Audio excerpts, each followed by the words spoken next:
Eu nunca pensei que teria coragem de falar em voz alta aquilo que vou dizer agora. Já passei dos 70, o corpo marcado pelo tempo, o rosto enrugado pela vida. E ainda assim, sinto vergonha como uma menina pega em flagrante. Mas chegou a hora. Não quero carregar esse segredo para o túmulo.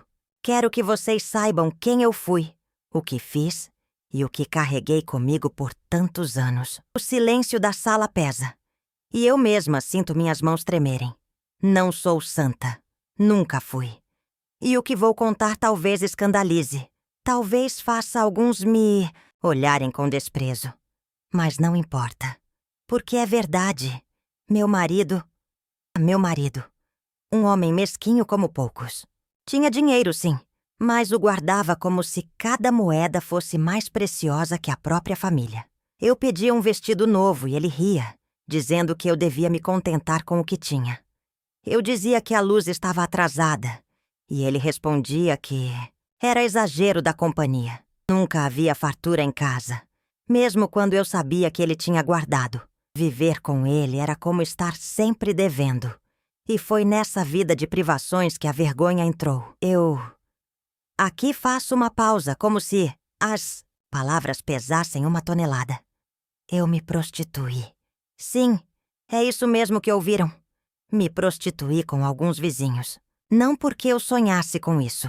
Não porque fosse vaidosa ou gananciosa. Mas porque a vida com aquele homem me esmagava. Eu queria respirar. Queria ter um pouco de liberdade. Queria poder comprar um pão sem pedir o troco dele. A primeira vez nunca sai da memória. Eu estava desesperada, humilhada e ao mesmo tempo tomada por um ódio que não cabia em mim.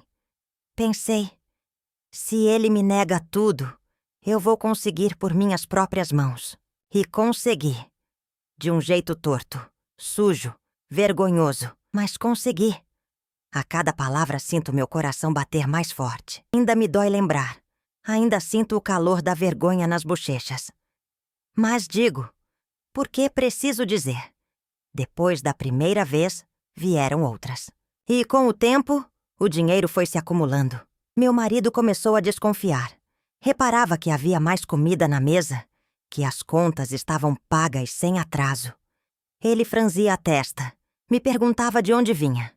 Eu inventava histórias, dizia que tinha feito um bico aqui, uma ajuda ali.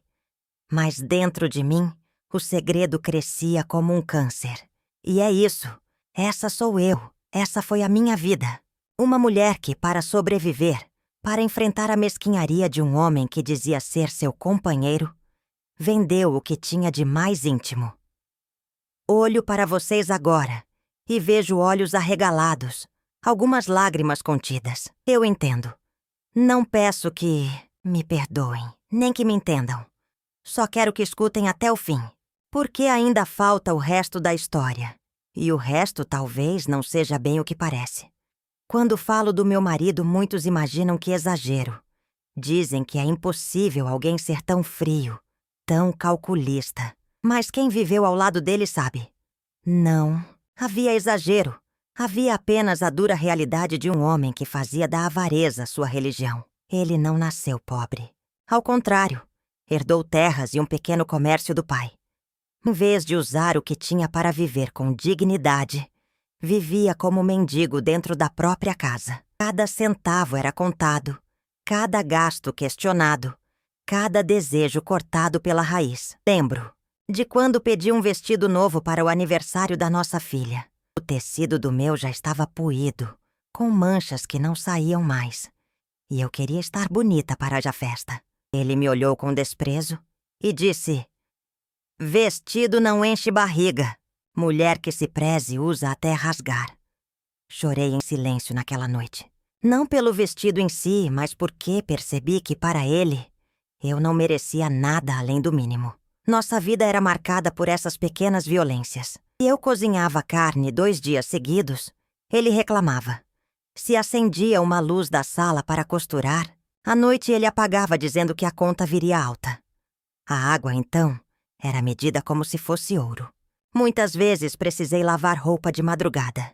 escondida para não ouvir seus resmungos. Meus filhos, ainda pequenos, perguntavam por que os colegas tinham brinquedos e eles não. Eu inventava desculpas. Dizia que era para aprenderem a dar valor, mas no fundo doía saber que era apenas mesquinharia do pai. Dinheiro havia sim, mas guardado em cofres e cadernos secretos que só ele mexia. Ele gostava de se exibir na rua como homem honrado e trabalhador. Pagava café para conhecidos. No bar, oferecia carona a vizinhos. Fazia questão de parecer generoso fora de casa. Mas dentro de casa, cada gesto era calculado para nos lembrar da dependência em que vivíamos. Era comum chegar com sacolas cheias do mercado e trancar a despensa. Dizia que era para não faltar amanhã. Mas quem tinha fome hoje éramos nós. Quantas vezes pedi um pedaço de queijo para as crianças e ouvi a resposta seca. Não é hora. Era como se o prazer dele fosse ver até onde conseguíamos nos virar sem nada. Eu, mulher nova ainda, me sentia presa numa vida de servidão. Não tinha porque vaidade custava caro. Não porque sonhos exigem investimento. Meu mundo se resumia a economizar. Pedaços de sabão usados até virarem farelo. Roupas remendadas até não poder mais. Sapatos de segundas. Mão. O que mais doía, porém, era o controle. Eu não podia ter uma moeda na bolsa sem precisar explicar. Cada compra era vigiada. Cada gasto anotado por ele, em um caderno surrado. Até mesmo o dinheiro do pão era contado. Lembro de uma vez em que precisei comprar um remédio para nossa filha, que estava com febre alta. Ele reclamou porque o genérico custava alguns centavos a mais do que o esperado.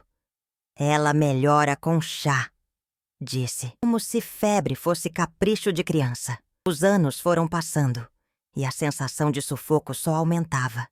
Eu via minhas amigas comprando pequenos luxos. Um batom novo, uma blusa diferente, uma tarde no salão. Eu, ao contrário, me via encolhida, pedindo permissão, até para cortar o cabelo. Aos poucos, a vergonha foi se transformando em revolta. Não era só pela mesquinharia, mas pelo que ela simbolizava. Eu não tinha valor. Para ele, eu era apenas mais um gasto a ser controlado. E foi nesse ambiente de privação que nasceu a ideia que mudou minha vida. Não foi de repente, não foi num estalo. Foi um acúmulo. Cada humilhação, cada não seco, cada centavo negado, tudo foi se somando dentro de mim como água represada. Até que a represa estourou. Eu não queria luxo, nunca quis. Queria apenas liberdade de comprar um pão sem precisar dar explicações. Queria poder comprar um batom, uma roupa nova, um brinquedo para meus filhos, sem sentir que estava roubando. Mas, com aquele homem, isso nunca seria possível. Ele me negava tudo, como se fosse dono não só do dinheiro, mas da minha vida. Foi então que, num momento de desespero, a ideia proibida se insinuou. Eu olhei para mim mesma, para a juventude ainda, viva no meu corpo, para os vizinhos que me lançavam olhares e pensei, ele me nega tudo, vou tirar de outro lugar. Vou me vender. O pensamento me assustou. Cruzei os braços, caminhei de um lado para o outro. Tentei afastar a ideia como quem espanta uma mosca incômoda. Mas ela voltou, insistente. Eu me sentia humilhada demais para continuar dependendo das migalhas dele. E de repente aquilo que parecia impossível começou a parecer inevitável. Foi assim que minha confissão começou a ganhar forma. Não foi uma escolha de orgulho, mas de desespero. Eu não queria ser lembrada como santa, mas como alguém que, sufocada pela avareza, encontrou um jeito de respirar. E quando dei o primeiro passo, percebi que não havia mais volta. Havia noites em que eu me deitava ao lado dele e sentia como se estivesse deitada ao lado de um... Não havia carinho, não havia toque, não havia sequer uma palavra que me lembrasse que eu era mulher. Ele dormia de costas, roncando, enquanto eu ficava, de olhos abertos, encarando o teto, sentindo o peso da vida esmagar meu peito. Era um vazio que não dava trégua. Não era só o vazio da mesa pobre, do armário quase sem roupas, da bolsa sempre sem dinheiro. Era o vazio de não ser vista, de não ser... Eu me sentia invisível, como se minha existência fosse apenas para manter a casa funcionando. E nesse silêncio da madrugada, quando o som da respiração dele era a única coisa que preenchia o quarto, eu chorava em segredo. Engolia o choro para não acordar as crianças. Mordia o lençol para não deixar escapar o soluço. Eu me perguntava: é isso que será minha vida para sempre? Um corredor estreito entre a mesquinharia e a solidão? O dia só reforçava esse sentimento. As vizinhas comentavam sobre compras no centro, sobre roupas novas, sobre pequenos luxos que eu só podia imaginar. Eu sorria, fingia normalidade, mas por dentro sentia uma mistura de inveja e tristeza. Não era inveja do que tinham, mas da liberdade de poder escolher, de poder se dar algo sem prestar contas a um carcereiro financeiro. O pior era quando alguém me olhava com pena. Eu percebia nos olhos delas que sabiam do meu sufoco. E a piedade era mais dolorosa do que qualquer crítica. Foi nesse contexto que a ideia proibida germinou. Eu não sei exatamente quando nasceu. Talvez tenha sido no dia em que precisei pedir fiado no armazém, porque ele se recusou a liberar dinheiro para o leite das crianças. Talvez tenha sido quando ele me negou um remédio, dizendo que dor de cabeça se cura com água. Talvez tenha sido apenas o acúmulo de anos engolindo migalhas. Mas uma noite, enquanto estendia roupas no varal, senti o olhar de um vizinho sobre mim. Não foi um olhar respeitoso. Foi um olhar que me despiu sem tocar. Em outro momento, eu teria sentido repulsa. Naquela noite senti uma faísca estranha. Pensei: há homens dispostos a pagar para ter aquilo que meu marido despreza. Afastei o pensamento como quem espanta um pecado. Cruzei os braços, rezando baixinho, pedindo a Deus que levasse embora aquela tentação. Mas quanto mais eu pedia, mais o pensamento voltava. Os dias seguintes foram uma batalha interna. De um lado, minha moral, minha fé, minha consciência gritando que era errado. Do outro, minha revolta, meu desejo de escapar, de provar que eu podia ter mais do que as migalhas que ele me dava. Vazio foi me empurrando. Cada vez que eu abria a carteira e via apenas moedas, cada vez que via uma prateleira cheia no mercado sem poder comprar, cada vez que minhas mãos ficavam nuas porque não tinha nenhuma aliança decente, a tentação crescia. Até que um dia não resisti mais. Foi uma tarde qualquer, abafada, quando o vizinho me encontrou sozinha no quintal. Trocamos algumas palavras banais, e então ele fez um comentário que me gelou. Uma mulher bonita como você merece mais. Não sei se ele sabia o que estava insinuando, mas eu entendi na hora. Senti meu rosto corar, o coração disparar e, antes que pudesse recuar, ouvi minha própria voz responder, quase num sussurro. Às vezes a gente merece, mas não tem. A conversa não passou dali naquele momento, mas a semente estava lançada. Naquela noite, deitei com a mente em ebulição. E no dia seguinte, quando ele se aproximou de novo, já não fugi. O primeiro encontro foi marcado pelo medo. Minhas mãos tremiam, minhas pernas pareciam não obedecer. Eu me sentia como uma criminosa prestes a ser descoberta. Mas junto do medo havia uma adrenalina que eu nunca tinha sentido. Era como se estivesse finalmente tomando as rédeas da minha vida. O dinheiro que recebi naquela primeira vez não era muito. Mas quando coloquei as notas na mão, senti algo que há anos não sentia. Poder. Poder de comprar algo sem pedir. Poder de escolher sem me justificar. Chorei naquela noite. Não de tristeza nem de alegria. Chorei porque sabia que tinha atravessado uma linha invisível. Uma linha da qual não haveria retorno. Nos dias que se seguiram, lutei comigo mesma. Parte de mim dizia que deveria parar, que ainda havia tempo de voltar atrás. Outra parte dizia que depois de tanto sufoco, eu merecia continuar. E foi essa segunda parte que venceu. O vazio que antes me esmagava agora se preenchia com uma sensação estranha de controle. Eu tinha descoberto uma brecha no muro que meu marido havia construído em torno de mim. E, por mais vergonhoso que fosse, eu não estava disposta a fechá-la.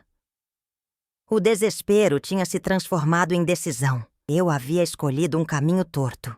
Sujo, talvez, mas que me dava aquilo que sempre me foi negado: liberdade. E com essa decisão, minha vida tomou um rumo que jamais poderia imaginar. A primeira vez deixou marcas que não conseguia apagar. Passei dias inteiros me olhando no espelho, tentando reconhecer a mulher que eu via. Por fora, era a mesma. Cabelos presos em coque, vestido simples, mãos calejadas pelas tarefas da casa. Mas por dentro, algo havia mudado. Eu tinha atravessado uma linha invisível e agora carregava tanto o peso da culpa quanto a estranha sensação de ter provado uma liberdade proibida. As horas pareciam arrastar-se.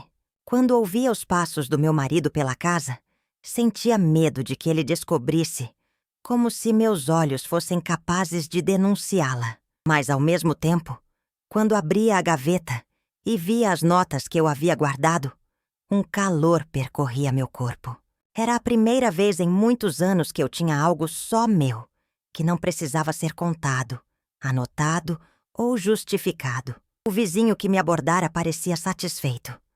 Nos dias seguintes, sorria sempre que me via, e eu desviava o olhar, envergonhada. Achei que aquilo morreria ali, um episódio isolado. Mas a vida tem um jeito cruel de empurrar a gente para onde não quer ir. Alguns dias depois, quando estava no quintal estendendo roupas, outra aproximação aconteceu. Um amigo dele, que já tinha me observado em silêncio, fez um comentário insinuoso. Eu deveria ter cortado na hora, mas não cortei. Havia algo no jeito como ele me olhou, algo que dizia: eu sei o que você fez. E esse saber me prendeu. Dessa vez não houve conversa longa. Foi direto, como se ambos já soubéssemos do que se tratava. Eu senti o coração disparar, mas aceitei. E quando as notas novamente tocaram minhas mãos, percebi que a linha que eu achava ter cruzado uma única vez já era, na verdade, Nas semanas seguintes, os passos ficaram mais frequentes. Nunca eram encontros longos. Nunca havia tempo para envolvimento. Era rápido, calculado, feito às escondidas. Eu me sentia como uma ladra em minha própria vida, mas, contraditoriamente, também sentia que estava conquistando algo que sempre me fora negado: autonomia. A cada nova vez, o medo diminuía e a prática aumentava. Não me refiro à prática do ato em si, mas da mentira, da dissimulação. Eu inventava desculpas para sair de casa, fingia compromissos com amigas, arranjava tarefas fictícias. No começo, minhas pernas tremiam quando mentia. Depois, a mentira se tornou parte da rotina, tão natural quanto preparar o café da manhã. A cada encontro, mais dinheiro entrava. Não era fortuna, mas era mais do que eu jamais tivera livre. Comprei pequenos luxos, um batom vermelho escondido, no fundo da gaveta, uma peça de roupa melhor, alguns doces para os filhos, sem precisar inventar desculpas. Pequenas coisas que, para quem nunca teve nada, se tornavam gigantes. A culpa continuava, claro. Eu rezava à noite pedindo perdão a Deus, jurando que seria a última vez, mas no dia seguinte o vazio me puxava de novo. O cheiro do pão fresco que eu não podia comprar, o olhar das crianças pedindo um brinquedo simples, a humilhação de pedir trocado ao meu marido, tudo isso se tornava combustível para continuar. Via também o perigo constante, a sensação de que qualquer passo em falso poderia destruir tudo. Às vezes achava que meu marido me olhava diferente, como se suspeitasse. Quando ele perguntava de onde viera um pedaço de carne na panela, uma conta já paga, eu inventava histórias apressadas. Uma vizinha me deu. Consegui um bico rápido. Ele franzia a testa, mas nunca insistia demais.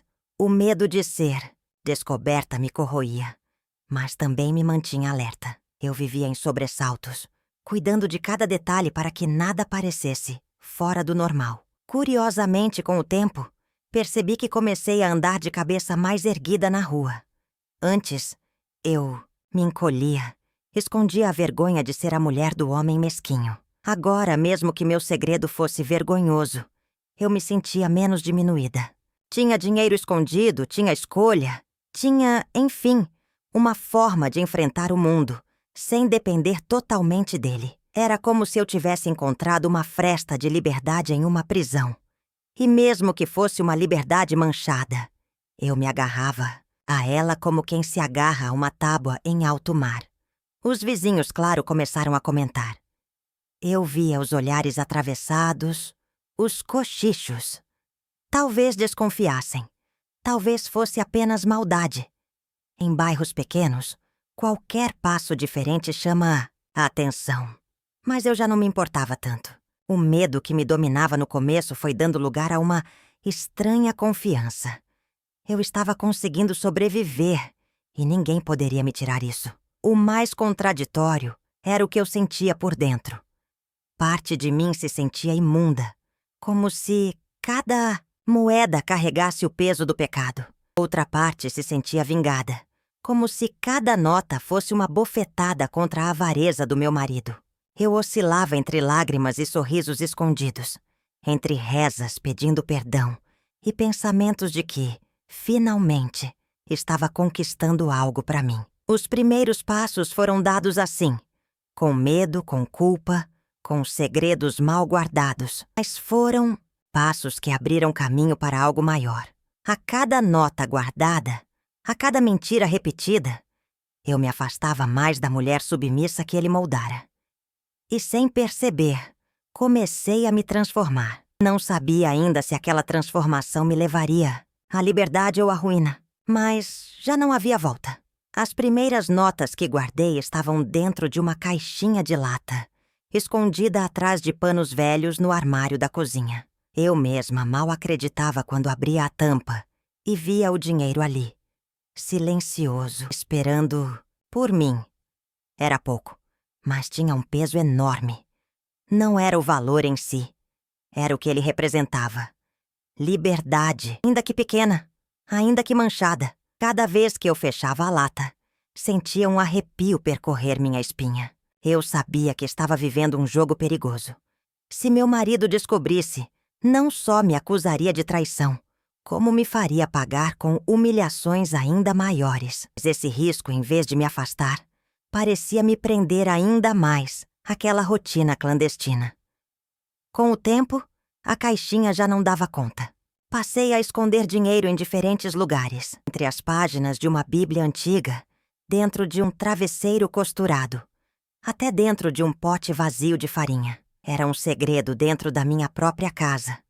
Uma casa onde cada canto parecia vigiado pelos olhos desconfiados dele. No começo eu tremia cada vez que inventava uma desculpa para sair. Dizia que ia ajudar uma vizinha, que tinha sido chamada para dar uma mão em uma costura. Ele sempre desconfiava, é verdade, mas nunca tinha provas. Às vezes ficava me olhando em silêncio, como quem queria me atravessar por dentro, mas se calava, e eu respirava aliviada. O dinheiro começou a fazer diferença. Aos poucos pude comprar pequenas coisas para meus filhos. Um brinquedo barato, um caderno novo, um doce para alegrar a tarde. Eles ficavam radiantes, sem imaginar o preço oculto que eu pagava por aqueles presentes. Para mim, comprei um batom vermelho, o primeiro em anos. Lembro-me de ter me olhado no espelho, o coração batendo rápido, e ter sentido como se recuperasse uma parte esquecida de mim. Era uma vaidade simples, mas me fez chorar. Por fora, a vida parecia a mesma. Eu ainda era a esposa do homem mesquinho. Ainda estava presa na mesma casa apertada. Mas por dentro, eu sentia que havia construído um espaço secreto só meu. Um espaço feito de notas escondidas, de mentiras calculadas, de pequenas conquistas invisíveis. Havia noites em que eu me deitava e, em vez de chorar pelo vazio, acariciava mentalmente o peso do dinheiro guardado. Não era orgulho, não era felicidade plena, mas era um consolo. Com o tempo, porém, as coisas começaram a ficar mais arriscadas. O aumento da comida na mesa chamou atenção. Uma conta paga sem atraso fez meu marido franzir a testa. "De onde veio esse dinheiro?" Perguntou uma noite, quando percebeu que eu havia comprado carne 2 vezes na mesma semana. Meu coração quase parou. Respirei fundo e disse a primeira mentira que me veio à cabeça. Consegui um trabalho de costura com a vizinha. Ela me pagou-lhe um trocado.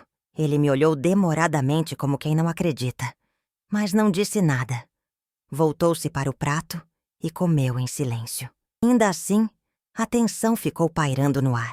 A partir dali, percebi que precisava ser ainda mais cuidadosa. Minhas histórias precisavam parecer plausíveis. Meus gastos tinham que ser controlados. Eu não podia levantar suspeitas maiores. Havia também os cochichos dos vizinhos.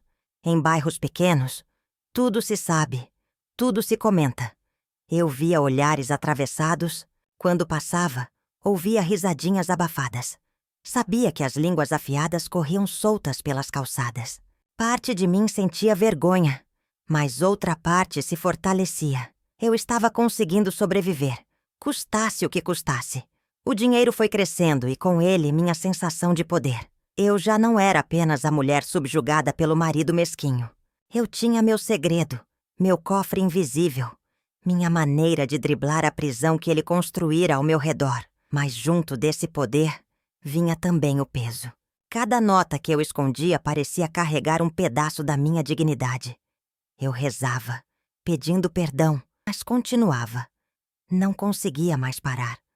O vazio que antes me esmagava agora se preenchia com culpa e com dinheiro. Uma combinação estranha, mas irresistível. Comecei a sonhar acordada. Imaginava o que faria com aquele dinheiro se um dia juntasse o suficiente. Talvez comprar uma casa só minha. Talvez fugir daquele casamento. Talvez simplesmente viver sem medo. Eram sonhos distantes, mas me davam combustível. No entanto, cada passo adiante me deixava mais enredada. Já não era apenas uma escolha. Era um ciclo. Eu precisava continuar. Porque parar significava encarar a verdade do que havia feito. O segredo me transformava. Eu andava diferente. Olhava para as pessoas de outro modo. Não era apenas uma dona de casa apagada. Era alguém que carregava uma vida clandestina dentro do peito. E quanto mais eu escondia, mais crescia o risco de ser descoberta.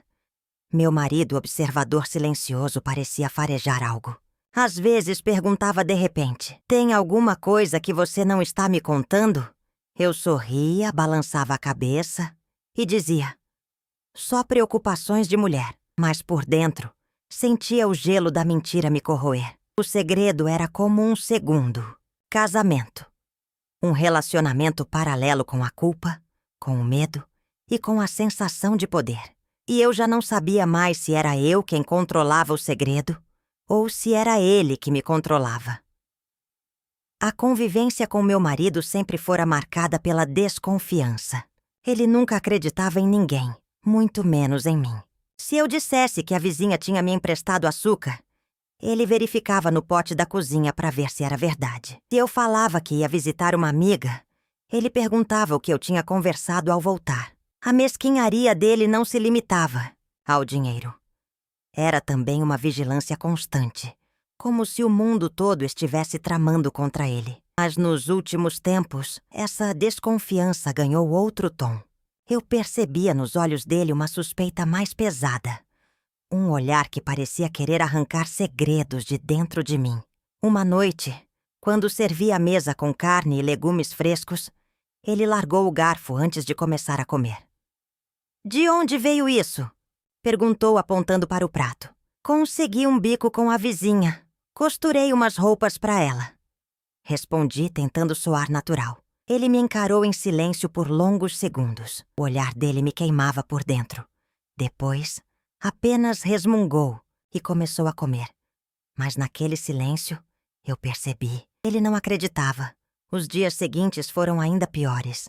Comecei a sentir que ele me seguia com os olhos em cada movimento. Eu saía para visitar alguém.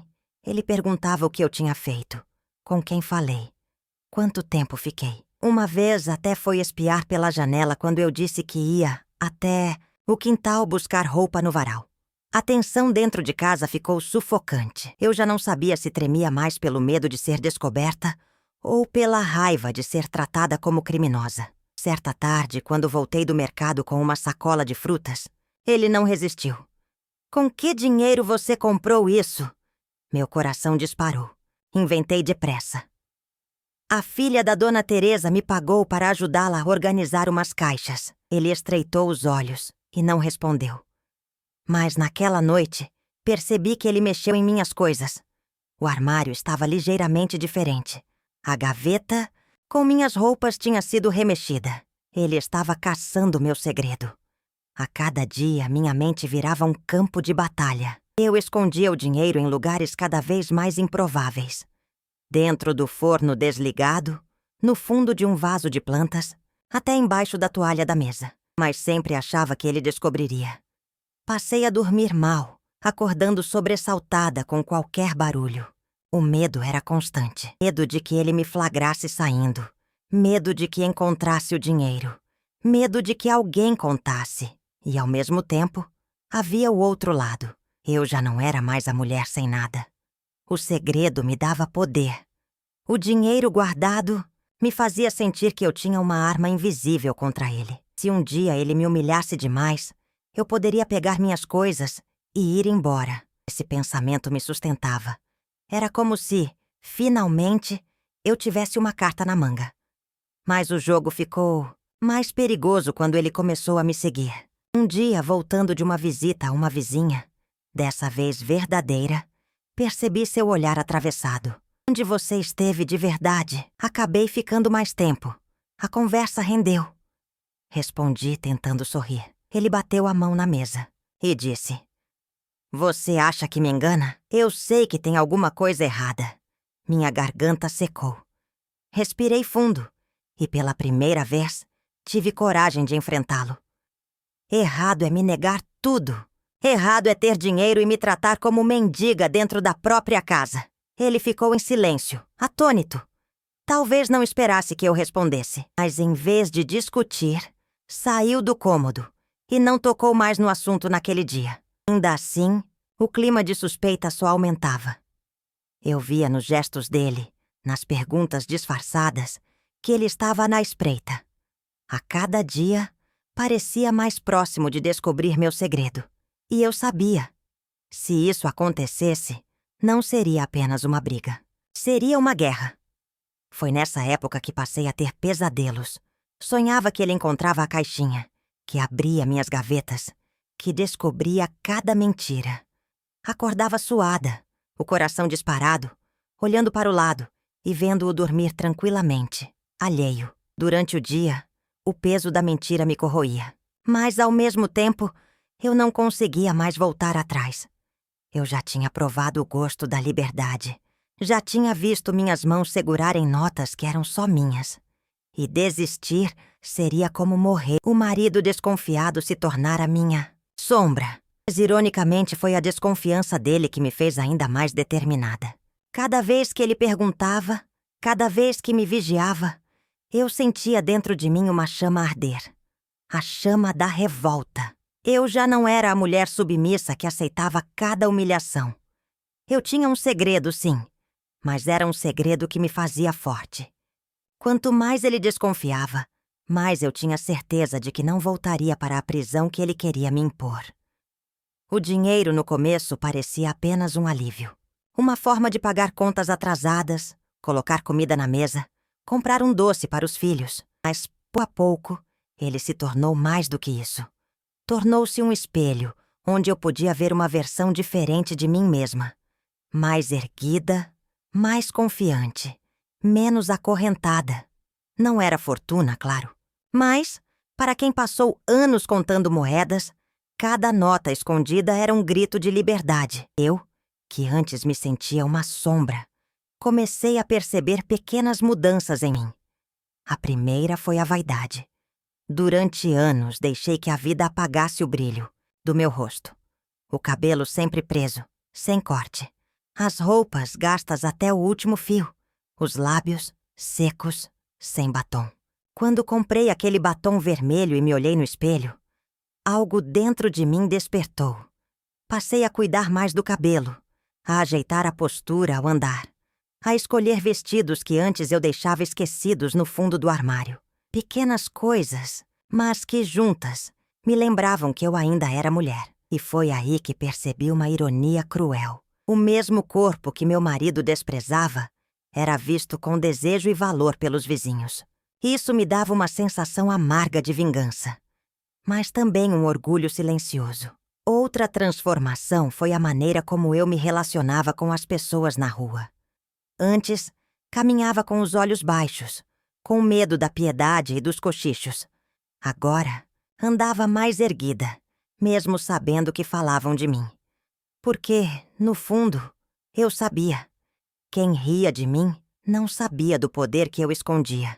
Eu, que sempre precisei mendigar migalhas, agora tinha um segredo que me fazia sentir menos pequena. Mas junto desse orgulho, vinha a culpa. À noite, deitada na cama, eu rezava pedindo perdão. Pedia a Deus que olhasse para o meu coração e entendesse que eu não fazia por luxúria ou ganância, mas por sobrevivência. Muitas vezes terminava essa oração chorando, sem saber se ele me ouvia ou me condenava. Era uma batalha diária. De um lado, a liberdade recém-descoberta. Do outro, a vergonha que me corroía. Com mais dinheiro guardado, comecei a ousar em pequenas melhorias dentro de casa. Um pano de mesa novo, um conjunto de pratos mais bonitos, uma toalha de banho melhor.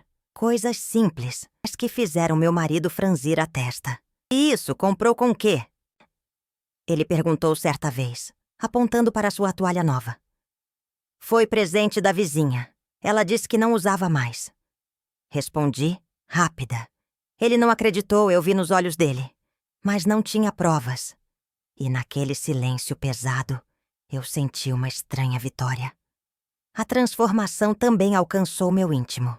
Passei a perceber que não tinha mais medo de enfrentá-lo em pequenas discussões. Se ele reclamava da comida, eu retrucava. Se implicava com a luz acesa, eu dizia que a conta não ia nos matar. Eram respostas pequenas, mas que antes eu não ousava dar. Eu já não era a mesma mulher submissa. E, no fundo, sabia que isso o deixava ainda mais desconfiado. Aos poucos, comecei a pensar em possibilidades maiores. Guardava o dinheiro e sonhava em juntar o bastante para, quem sabe, ter minha própria vida. Às vezes me imaginava indo embora, alugando uma casinha simples, vivendo em paz, sem a sombra dele. Esses pensamentos me davam força, mas também medo, porque eu sabia que, se um dia ele descobrisse, não hesitaria em me destruir. O mais curioso foi perceber que quanto mais dinheiro eu guardava, mais ele perdia poder sobre mim. Antes, cada palavra dele era uma sentença. Agora eu ouvia e, por dentro, sorria. Porque sabia que, se tudo desmoronasse, eu tinha uma saída. O segredo que, antes era apenas peso, começava a ser também escudo. Mas toda transformação tem um preço. O meu foi a solidão dentro de mim. Eu já não conseguia compartilhar meus medos com ninguém. Não podia contar às amigas, muito menos aos filhos. Carregava o fardo sozinha, entre a culpa e o orgulho. E cada dia que passava me afastava mais da mulher que eu tinha sido. O espelho refletia essa mudança. Eu me olhava e via traços de uma nova pessoa. Mais firme, mais segura, mas também mais cansada. A cada mentira contada, a cada desculpa inventada, uma ruga nova parecia surgir. Era como se o segredo estivesse esculpindo um novo rosto em mim. Metade condenação. O dinheiro me transformava. Eu já não era mais prisioneira da mesquinharia dele. Mas também já não era inocente. Estava no meio do caminho entre a mulher que fui e a que ainda não sabia se queria ser. E, no fundo, sabia que essa transformação não poderia durar para sempre. Em algum momento, tudo viria à tona. E eu teria de encarar não só meu marido, mas a mim mesma. O dinheiro que antes me dava fôlego começou a pesar como chumbo dentro de mim. Eu o escondia com o mesmo cuidado de sempre. Já não havia alegria em abrir minhas gavetas secretas. Cada nota parecia carregar o rosto dos homens que haviam passado por mim. Cada moeda parecia sussurrar a mentira que eu repetia dentro de casa. Era uma prisão diferente da que meu marido me impunha. Antes, eu era acorrentada pela mesquinharia dele. Agora, estava acorrentada por mim mesma. Pelo segredo, pela vergonha, pelo medo constante de ser descoberta. As noites se tornaram mais pesadas. Eu me deitava e, em vez de sentir aquela pequena sensação de vitória, sentia um vazio ainda maior. Será que conquistei mesmo liberdade? Perguntava a mim mesma. Ou será que apenas troquei de carcereiro? Eu não podia contar a ninguém. As amigas, se soubessem, me apontariam o dedo. Os filhos, se descobrissem, talvez nunca mais me olhassem da mesma forma. E meu marido, bem, ele me destruiria sem hesitar. Essa solidão foi me consumindo. Durante o dia, eu fingia normalidade. Cuidava da casa, ia ao mercado, conversava com vizinhas. Mas por dentro me sentia uma impostora. Às vezes olhava para minhas mãos e me lembrava do toque que elas carregavam. Eram mãos de mãe, que já tinham embalado filhos, preparado refeições, limpado feridas. Agora, eram também mãos que carregavam uma história suja, escondida. Eu rezava. Como eu rezava. Pedindo perdão, pedindo que Deus me arrancasse daquela vida. Mas sempre terminava com o mesmo pedido silencioso. Me dê forças para continuar. E isso era o que mais me envergonhava. Porque, no fundo, eu já não queria parar. O dinheiro trouxe melhorias na casa. Comprei coisas que antes nunca teria. Roupas melhores, comida mais farta. Até pequenos enfeites para dar cor às paredes. E foi aí que comecei a sentir a ironia cruel. Cada conforto que agora me cercava era construído sobre um alicerce de vergonha. Eu olhava para a toalha nova, na mesa e pensava: quanto custou minha dignidade para comprar isso? Meu marido, cada vez mais desconfiado, parecia farejar a verdade. Ele perguntava insistentemente como eu conseguia certas coisas. Eu inventava desculpas, mas já não soavam tão convincentes. Ele olhava para mim de um jeito diferente e eu não sabia se era ciúme, raiva ou apenas desprezo. Havia noites em que eu achava que ele já sabia, que estava apenas esperando o momento certo para me confrontar. Esse medo me corroía, mas também me deixava estranhamente viva. Era como viver em cima de uma corda bamba. A qualquer momento, eu poderia despencar. Comecei a perceber mudanças em mim que iam além do corpo. Minha alma estava cansada. Eu já não era a mulher inocente que sofria calada a mesquinharia. Também não era a mulher forte que sonhava em escapar. Eu estava num limbo, presa entre o orgulho de ter conquistado algo e a vergonha de como havia conquistado. Meus pensamentos ficaram pesados.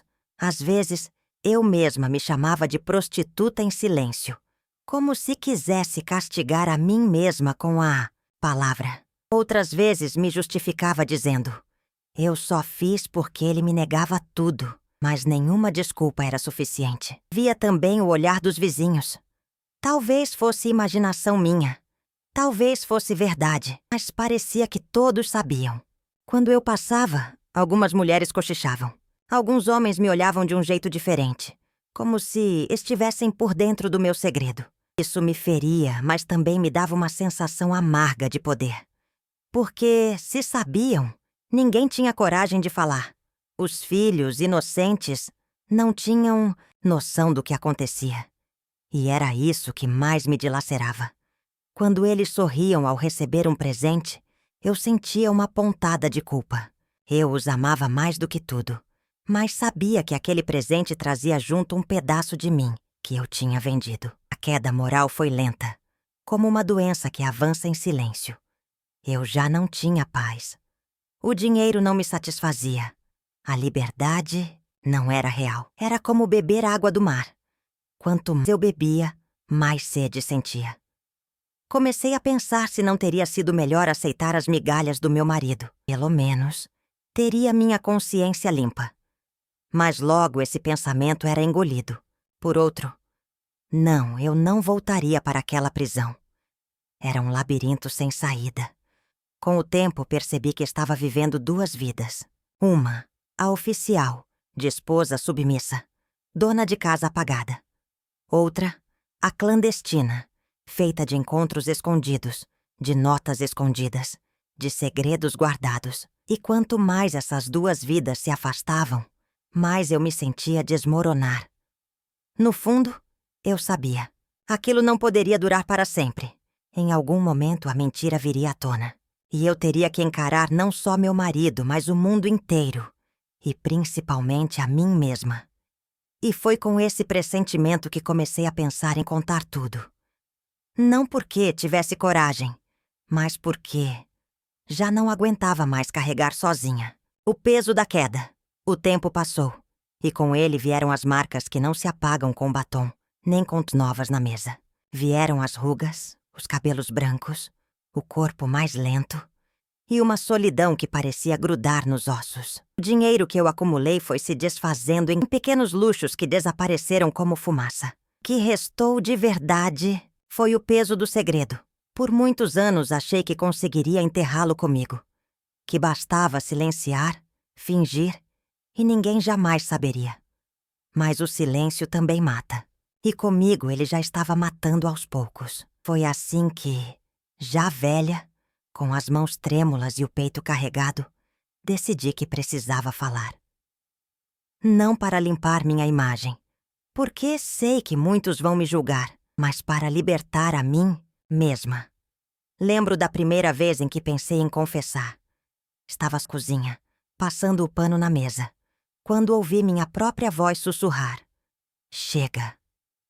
A palavra ecoou dentro de mim como se tivesse vindo de fora. Chega de fingir. Chega de carregar sozinha. Chega de viver duas vidas dentro de uma só. Mas confissão não é fácil. Envolve coragem. E eu já não tinha mais a ousadia da juventude.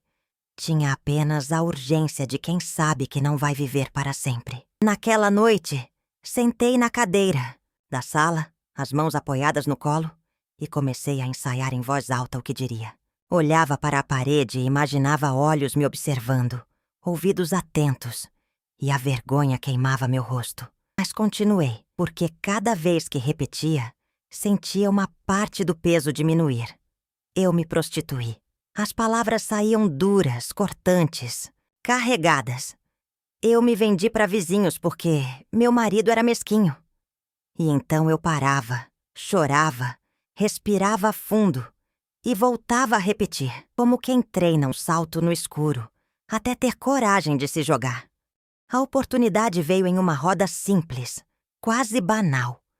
Um grupo de conhecidos, reunidos para compartilhar memórias da juventude. Todos riam, contavam histórias de festas, de filhos, de viagens. Eu, calada, sentia a garganta arder. Até que alguém disse: Dona Lúcia, e a senhora? Qual foi a parte mais difícil da sua vida? O mundo parou. Senti meu coração bater como um tambor. Era a deixa que eu precisava, que o destino tinha preparado para mim. Olhei ao redor. Vi rostos esperançosos, curiosos, e pensei: se não for agora, não será nunca. Eu tenho algo para confessar, comecei com a voz vacilante. Algo que carreguei comigo por toda a vida. E que talvez mude a forma como vocês me enxergam. Silêncio caiu na sala. Alguns sorrisinhos nervosos desapareceram. Meu marido era um homem mesquinho, que me negava tudo. Eu, sufocada, humilhada, sem dinheiro nem para comprar um pão, tomei uma decisão. Uma decisão da qual nunca me orgulhei. Respirei fundo, e as palavras que por anos ficaram presas explodiram. Eu me prostituí, sim, com vizinhos, com conhecidos, em troca de dinheiro. Foi assim que consegui dar de comer aos meus filhos. Foi assim que comprei roupas, que coloquei carne na mesa. Alguns arregalaram os olhos, outros baixaram a cabeça. Eu continuei, sentindo meu corpo estremecer, mas sem parar. Não digo isso para me orgulhar. Digo porque não aguento mais carregar, sozinha. Digo porque, se amanhã, morreria sufocada. Quando terminei, o silêncio ainda dominava. Senti os olhos marejados, o rosto queimando, e pensei: Pronto. Agora todos me odeiam. Mas, para minha surpresa, vi lágrimas discretas em alguns olhos. Não de condenação, mas de compaixão. Uma senhora sentada à minha frente disse em voz baixa: "Todos nós temos segredos, alguns mais pesados que outros." A senhora é corajosa por falar. Aquelas palavras me atingiram como um bálsamo. Não apagaram minha vergonha, mas me deram algo que eu nunca havia sentido: acolhimento. Voltei para casa naquela noite com o coração leve e pesado ao mesmo tempo. Leve por ter falado, pesado porque ainda faltava o passo final. Eu precisava contar a verdade completa. Não apenas a versão crua, mas o sentido por trás dela. Porque, no fundo, a prostituição que eu carregava no peito não era sobre sexo, mas sobre dignidade. Naquela noite, sentei na beira da cama, olhei para o teto e falei, sozinha como quem fala com Deus: "Eu vou contar, vou dizer o que realmente aconteceu. Vou transformar a vergonha em verdade." E assim, com lágrimas nos olhos, decidi que meu acerto de contas seria total. No dia seguinte eu falaria tudo, sem medo do julgamento, sem esconder a dor. Porque, depois de tantos anos, entendi que a única forma de me libertar era tirar a máscara diante de todos e deixar que eles, e eu mesma, vissem quem eu realmente fui. A roda estava formada novamente. Era simples, como tantas outras. Algumas cadeiras em círculo, vozes baixas, olhares atentos. Eu já havia confessado na semana anterior o que todos pensavam ser meu maior segredo. Disse em alto e bom som que me prostituíra, que vendi meu corpo a vizinhos por causa da mesquinharia do meu marido. Aquelas palavras caíram como pedra no peito de cada um. Desde então, sentia os olhares diferentes, alguns de compaixão, outros de espanto, outros de julgamento. Mas naquela noite eu sabia que ainda faltava o último passo, o mais importante, porque a confissão estava incompleta. Eu tinha dito a parte feia, mas não a verdade inteira. Respirei fundo. Minhas mãos tremiam no colo. Olhei ao redor e vi que todos esperavam que eu continuasse a história. E continuei. Semana passada, eu contei algo que me envergonhou durante toda a vida. Disse que havia me prostituído para escapar da prisão da mesquinharia do meu marido. Vocês me ouviram, muitos talvez tenham me julgado. Mas hoje preciso revelar a verdade completa. A tensão aumentou. Alguns se ajeitaram nas cadeiras, outros se inclinaram para a frente. Eu segui. Eu nunca vendi meu corpo. Nunca deitei com nenhum vizinho. Nunca fiz o que todos imaginaram quando usei aquela palavra. Um murmúrio correu pela roda. Olhos arregalados, suspiros contidos. Eu ergui a mão pedindo calma. Mas eu me prostituí, sim. Não com o meu corpo, mas com a minha dignidade. As palavras ecoaram fortes como se tivessem vida própria. Meu marido era um homem que me negava tudo. Dinheiro havia, mas trancado em cofres, escondido em cadernos. Eu pedia o básico e recebia migalhas. Até para comprar pão, eu precisava explicar. Para cortar o cabelo, tinha de pedir permissão. Para remédio dos filhos, ouvir sermões. Eu era prisioneira da mesquinharia dele.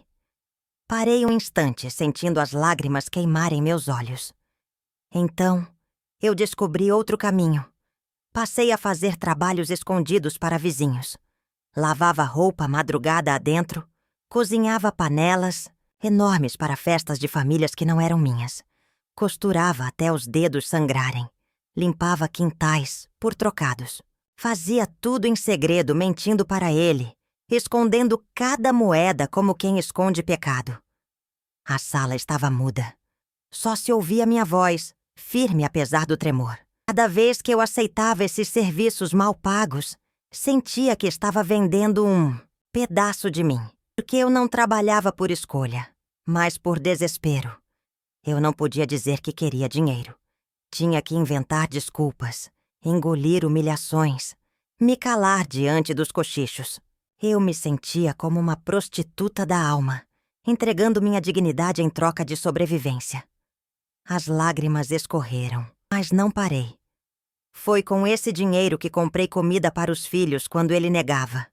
Foi com esse dinheiro que paguei contas que ele dizia não importar. Foi com esse dinheiro que comprei roupas, que comprei um brinquedo simples, que coloquei um remédio em cima da mesa. Ironia cruel. A casa que ele tanto controlava só não desmoronou porque eu me vendi. Não o corpo, mas a dignidade. Vi algumas pessoas chorando em silêncio. Outras balançavam a cabeça, em concordância. Eu respirei fundo e continuei. Carreguei essa vergonha por décadas. E confesso, ainda sinto o peso. Porque, mesmo sem vender o corpo, eu vendi minha paz. Me escondi atrás de mentiras. Me deixei consumir pelo medo de ser descoberta. Mas hoje, velha como estou, eu já não tenho medo. Ergui o queixo, firme. Eu sobrevivi. Eu lutei. Eu me humilhei, sim. Mas não para viver de luxos. Fiz porque não podia assistir meus filhos com fome. Fiz porque não aceitava ser tratada como nada dentro da minha própria casa. Fiz porque precisava respirar, ainda que fosse com ar roubado. As palavras saíam como se fossem arrancadas de dentro da minha carne. Mas, ao mesmo tempo, cada uma delas me libertava. Hoje já não tenho vergonha de dizer. Eu vendi minha dignidade, mas nunca meu coração, nunca minha alma. E se tivesse que escolher entre ver meus filhos passando fome ou me curvar diante de vizinhos por algumas moedas, eu faria de novo. O silêncio foi rompido por um soluço abafado. Uma senhora à minha frente, com olhos marejados, disse baixinho: "A senhora não foi prostituta. A senhora foi guerreira." Senti um nó na garganta, mas sorri. Pela primeira vez em muito tempo, sorri sem peso. Não quero ser lembrada como santa, nem como pecadora. Quero ser lembrada como alguém que fez o que precisou para sobreviver. E que, apesar de tudo, encontrou forças para seguir. Roda terminou em silêncio respeitoso. Alguns vieram me abraçar, outros apenas me olharam com ternura. Eu fui para casa com o coração leve, como não sentia há anos. Naquela noite ajoelhei-me ao lado da cama e pela primeira vez em muito tempo não pedi perdão. Apenas agradeci. Agradeci por ter sobrevivido, por ter encontrado coragem de falar, por ter transformado a vergonha e percebi algo que nunca tinha entendido. A liberdade não estava no dinheiro escondido, nem nos segredos que carreguei. Estava em dizer quem eu era, sem medo. E finalmente eu estava livre.